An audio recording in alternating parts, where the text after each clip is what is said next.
Deus tem planos para cumprir em nossas vidas. Essa é a mensagem de toda a Bíblia e é isso mesmo que estamos estudando aqui no Encontro com a Palavra, escrito pelo pastor Dick Woodward e narrado pelo pastor Edson Bruno. Fique atento a mais um programa que o Ministério Cooperativo Internacional leva a você. Com você agora, pastor Edson Bruno.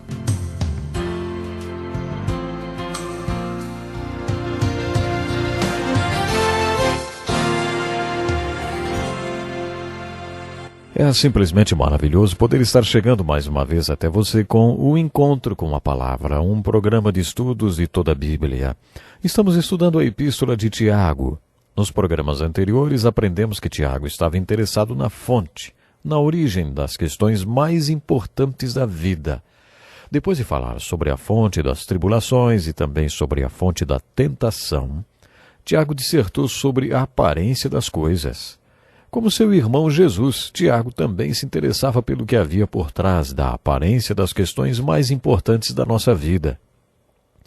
Tiago continua sua carta falando sobre a religião falsa e a verdadeira e diz que o homem que se diz religioso, mas não ajuda as viúvas nem aos órfãos na sua aflição, pertence a uma religião falsa.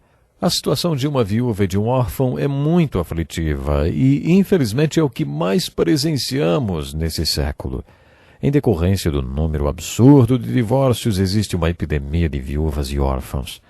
Além daquelas pessoas que passam pela perda do cônjuge de um dos pais ou dos filhos, existem também as viúvas e os órfãos criados pelo divórcio, que sofrem a dor da perda e da rejeição. As pessoas que passam por esta situação devem ser vistas com atenção especial pela igreja. Elas são como um campo maduro, pronto para a colheita.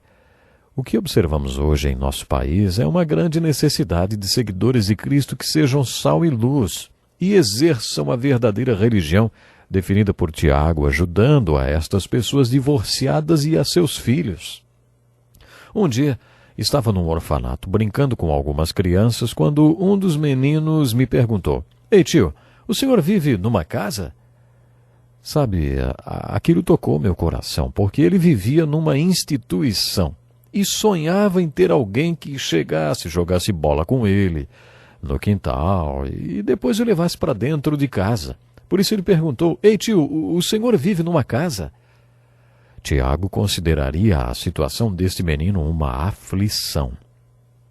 E se a nossa religião não fizer nada a respeito dos órfãos nem das viúvas, e hoje podemos acrescentar as pessoas divorciadas ou as mães que criam sozinhas seus filhos e os filhos que perderam seus pais por causa do divórcio e separação, sabe, então a nossa religião é falsa. Este é um grande desafio para nós e para a igreja. Você percebe como Tiago era prático? Tiago enfatizou a importância de ser um praticante da palavra e não apenas ouvinte. No capítulo 2 ele discute o que costumamos chamar de pessoa de duas caras e pessoa verdadeira. Ele diz que se alguém chegar na sua igreja e você medi-la baseando-se nas suas características externas, você estará desrespeitando essa pessoa. Imagine que pare em frente à sua igreja um carrão com chofer e dele saia um homem muito bem vestido. Você o recebe e o coloca sentado num bom lugar na igreja. Isso é respeitar a pessoa. Agora, imagine que chegue outro homem a pé, usando roupas muito simples e trabalhador, como quem acabou de vir do serviço, e você o coloca lá no fundo da igreja para não incomodar ninguém. Isso é pecado. Desrespeitar uma pessoa é avaliá-la de acordo com sua aparência externa. Isso é pecado porque Deus avalia as pessoas pelo que elas têm no coração. É o que lemos em 1 Samuel 16, versículo 7. O Senhor não vê como vê o homem vê a aparência, mas o Senhor vê o coração. Deus determina o valor de uma pessoa pelo seu coração. Tiago traça um perfil da igreja falsa e da verdadeira quando aborda a questão do pecado de desrespeitar as pessoas. Depois disso, Tiago aborda a questão da fé falsa e da fé verdadeira, uma das passagens mais controversas desta carta. É neste trecho do capítulo 2, versículos 14 a 26, que Tiago enfatiza que não é possível haver fé sem obras. No final deste trecho, ele apresenta sua conclusão, dizendo: Caso semelhante é o de Raabe, a prostituta. Não foi ela justificada pelas obras quando acolheu os espias e os fez sair por outro caminho? Assim como o corpo sem espírito está morto, também a fé sem obras está morta. Esta é uma passagem muito controversa e muitos acreditam que ela contradiz os ensinamentos de Paulo, como já mencionei. Martim Lutero afirmou que a epístola de Tiago tinha pouca importância e que não deveria estar na Bíblia. Outras pessoas também sugeriram que a epístola de Tiago não deveria estar na Bíblia. E a razão principal disso é o capítulo 2. Eu não vejo contradição entre os ensinos de Tiago, o que Paulo escreveu e o que Jesus ensinou. Jesus concordou com Tiago quando disse: "Vocês os reconhecerão por seus frutos."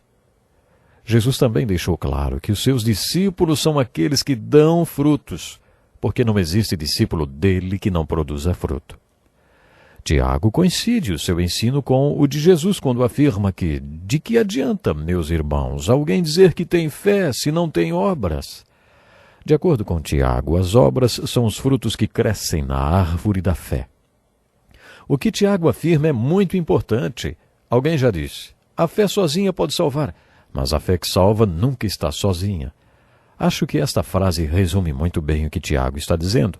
A fé sozinha pode salvar, mas o ponto que Tiago destaca é que a fé que salva nunca estará sozinha. A fé estará sempre acompanhada pelas obras que validam e provam que a fé realmente está lá e que é autêntica. Enfim, podemos ver que os capítulos 1 e 2 da Epístola de Tiago tratam das fontes e sequências da salvação. Para apresentar essa tese, Tiago fala da fonte e sequência da tempestade. Por tempestade, Tiago se refere àqueles problemas que invadem nossa vida, os quais Deus pode transformar em bem e nos fazer crescer, se reagirmos a eles com a sabedoria e a graça que Deus nos dá. Depois disso, Tiago passa a falar sobre a fonte e a sequência do pecado. Tiago afirma que Deus não é a fonte do pecado e que não existe nada de bom no pecado. Ele acredita que você precisa entender como o pecado começa e como funciona, para que encontre uma solução para o problema do pecado. Ele apresenta esta solução: a salvação. Tiago passa a apresentar a fonte e a sequência da salvação. A fonte e a sequência da salvação envolvem a palavra de Deus, o Espírito de Deus e o novo nascimento. O Espírito Santo é o agente de Deus e a palavra de Deus é o agente do Espírito Santo.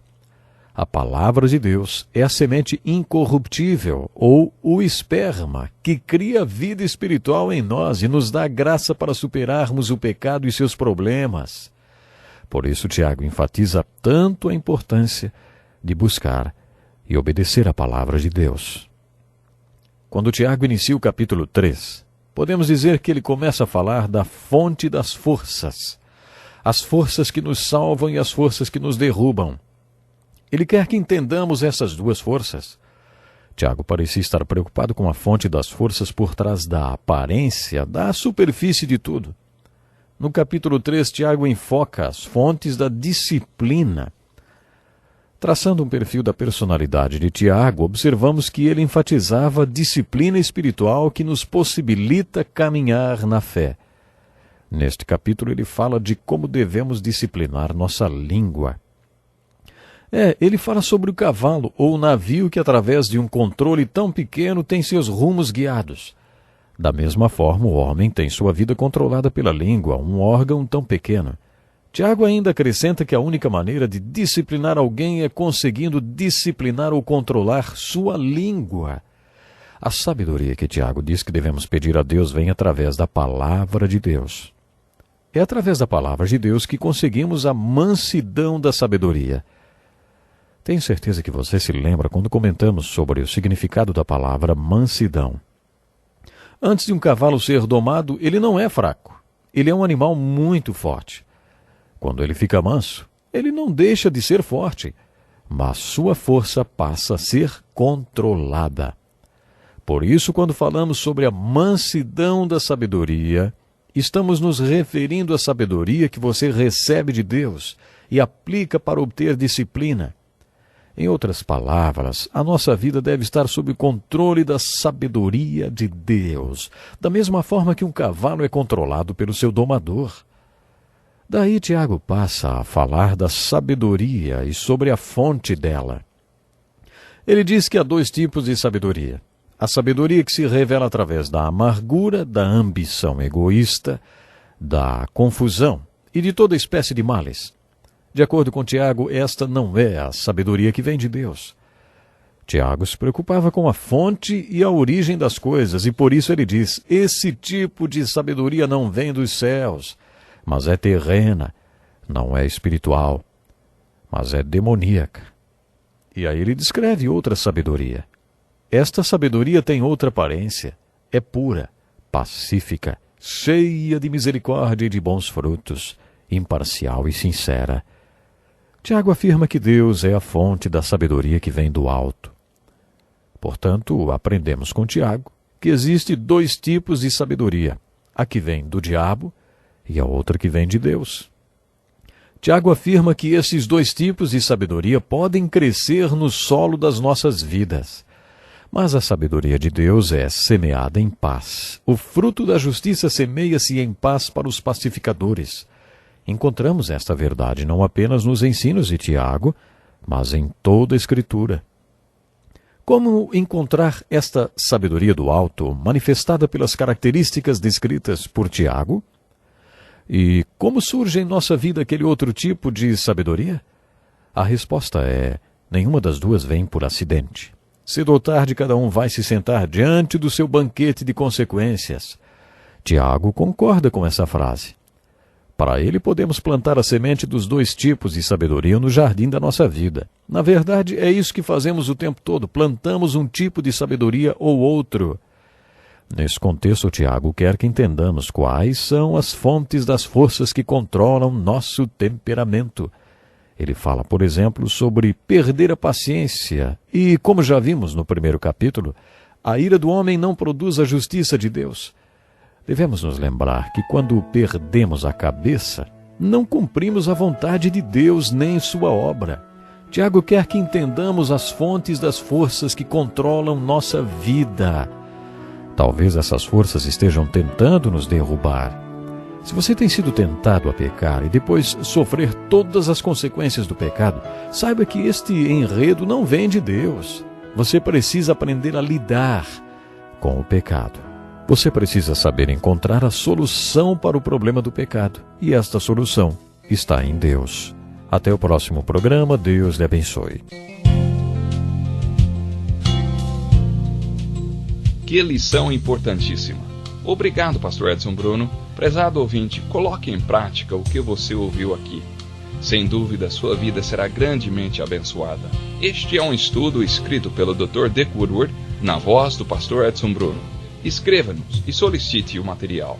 Nosso endereço é Encontro com a Palavra, Caixa Postal 2011, CEP 89201-970, Joinville, Santa Catarina. Até o nosso próximo Encontro com a Palavra.